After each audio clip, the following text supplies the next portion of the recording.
We're here to see Jungle Cruise, the new Disney live-action movie based on a ride. Pirates of the Caribbean 1 through 3, fire, love them all, the first one especially. Haunted Mansion, I've seen parts of on Disney Channel back in the day, and I think there's like some other obscure ones I haven't seen. Tower of Terror. I'm excited for this movie. I just want a fun time, like a fun summer adventure with Emily Blunt and The Rock having great chemistry. I think that's what we're gonna get. We're gonna go watch this movie and tell you guys what we think. Cam, what are your expectations for Jungle Cruise? I love Emily Blunt, so I'm sure I'll enjoy it. It's gonna be a Disney movie. 2 hours later. So we're back from the movie. Thoughts? I'm gonna be completely honest with you up front.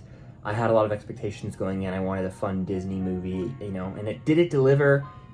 To certain degrees, there were fun moments. Let's just go ahead and say right out of the gate, I think this is me and Chris have differing opinions. Strongly differing opinions. Strongly is a strong word. I enjoyed it. Mm-hmm. It's not necessarily a movie I have a burning desire to rewatch right away. I don't see myself buying it on Disney Plus though. No. $30, I can't justify it. But I would buy the Blu-ray probably. Chris didn't enjoy it as much as I did. I didn't, and I'll give you guys some positives before I go into my cons. The positives of this movie is I really like the way that they're self-aware and reference the Jungle Cruise ride, because that's a classic ride from Disneyland and Disney World. I think they do a good job of incorporating the dad jokes, the skipper vibes, because that's what they're called, the people who do the boat. So the character of The Rock in this movie, he does a great job with his comedy and his comedic timing of kind of tackling those ideas. And those jokes, I think they hit. And then, of course, just seeing like the Easter eggs to the Jungle Cruise, I like that aspect of it. I think there are very fun adventure vibes to the movie. Just in general, I can't pinpoint specific examples, but there's a lot of genuine adventure to the movie, especially in the third act.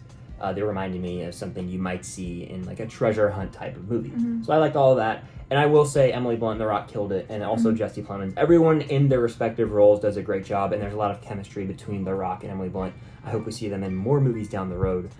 But overall, I think the movie was a little too drawn out, in my opinion. There's definitely a lack of pacing, in my opinion, because you're thrown right into the thick of it. Right at the beginning, to use the TikTok audio, into the thick of it. We get this exposition dump at the beginning, which I expect in a lot of Disney movies. I think Black Panther does the same thing, where it explains the rules of Wakanda, and it explains like how vibranium came to be. Mm-hmm. It does the same thing here with the artifact of the movie, if you will. It's like this pedal. I don't know exactly what it's called. It's like some pedal thing. Anyway, that is explained in the beginning, and then we get right into the thick of it. There's this sequence where Emily Blunt's character is introduced, and right from out of the gate, I just failed to connect with her. And I think, to be honest with you, there was a little bit of a disconnect because it's just harder for me to connect with female leads sometimes. And I don't think there's anything I think wrong with that. It's why I agree. I always use that like when I'm talking to like my friend Colin about like why he doesn't like Captain Marvel. I'm like, yeah, you're far less inclined to like Captain Marvel than I am, because I see a girl on screen and I already have that connection with her. A girl watching a girl on screen. Yes. So is Captain Marvel my favorite character? No. But I automatically do have a connection with her because she's a girl. And then on top of that, I do think that her motivations to go after this artifact were a little lacking, in my opinion. Now, I know you disagree. This is where we differ. I think that I'm not going to say that you missed it in the movie. Mm-hmm. I just think you were expecting more explanation, more detail. To me, it was just vague. It was perfectly vague. She's a doctor, and she wants to go find this pedal because this pedal can cure diseases. It's 1916. She's a woman. She can't go on this excavation by herself, so she's having her brother present a speech to an association because she's a woman, so she can't do it. Mm-hmm. They don't accept her, so she steals the artifact that she needs from them to go on this cruise. Yeah. And she goes. But to me, it would have been even more compelling if she maybe had a family member or someone directly related to her that had some illness that she was attempting to cure. That just adds one more layer of depth to her, and it makes us as the audience feel more of a connection to her, because we're like, there's more stakes here. She needs to get this in order to help this person survive. It's supposed to be like, oh, she just wants to save everybody. That's kind of crazy. Again, I'm just not a fan of that. I know that's what they went for. That's what the final product of the movie is. Not something I really care about. And on top of things I don't care about in this movie, there's like 5 different cliches that I hate in plots, and they use 2 of them here.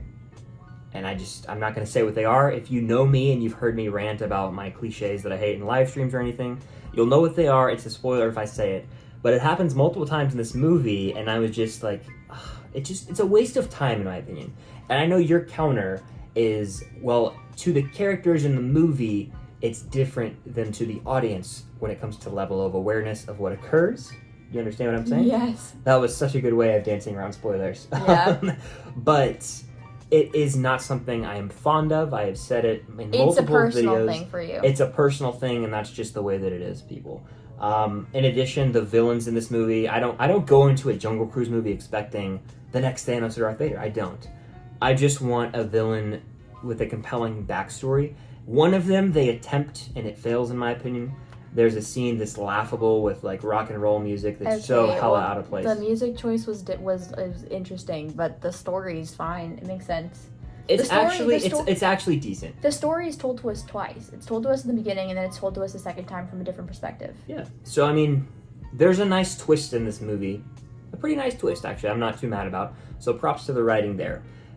Jesse Plemons' character, though, is just completely unnecessary in my opinion. He's the flag smashers in the Falcon or Soldier. He's just there to drive the plot. He's just there to progress the plot. He's a pawn, if you will. And I think they could have scrapped his character entirely, probably done a rewrite. But when it comes down to it, you're not going to the Jungle Cruise to watch the villains. You're just going to watch a fun time and adventure. Did it deliver for that? For me, it fell a little bit short. It was fun at times. I was entertained the entire movie. Yeah, she liked it way more than me. There was not 1 minute of the movie I wasn't entertained. I felt that runtime. Like, when the time the credits rolled, I was like, that was I didn't feel it one long. bit. There were times where I was like in my seat kind of stressed out, low-key. I think this movie is great. I recommend everyone going to see it. You probably don't want to spend $30 on it on Disney+, but if you can find your way to a theater, I think everyone should go see it. If you like Disney movies, it's a fun time and it's a good movie. A very safe, very bland vanilla movie, in my opinion. And we differ in that, and that's okay. I think you should listen to me, because I'm right. I mean, if you want a Pirates of the Caribbean or an Indiana Jones, throw that out the window. That's not what you're getting with this. I know a lot of people have seen that comparison. This is something entirely different. It's like Jumanji, sort of. I feel like the movie is less like Jumanji, more National Treasure, like I said before we went to go see it, because they're following a treasure map, they're going through a bunch of things, and they have to get through like a bunch of like National Treasure but on a much smaller scale. Local treasure, if you will. Yeah. Like they have to go through a bunch of things and follow a bunch of maps and meet a bunch of people to get to where they need to go. It doesn't captivate me as much as the other movies that we mentioned. I enjoyed it. What would you give it out of 5? I'm curious. Is it a 5 out of 5? Chris I think it is. No, stop it. That's annoying that you keep saying that to me. I feel like you just... Is it a 4? No, it's a 3.25. Okay. So a 7.5. Okay, fair. 2.5 out of 5 for me. Right down. That's dead center. It's a 50%. I think that's fair for this movie. It's fine. It's passable. I'm never going to watch it again.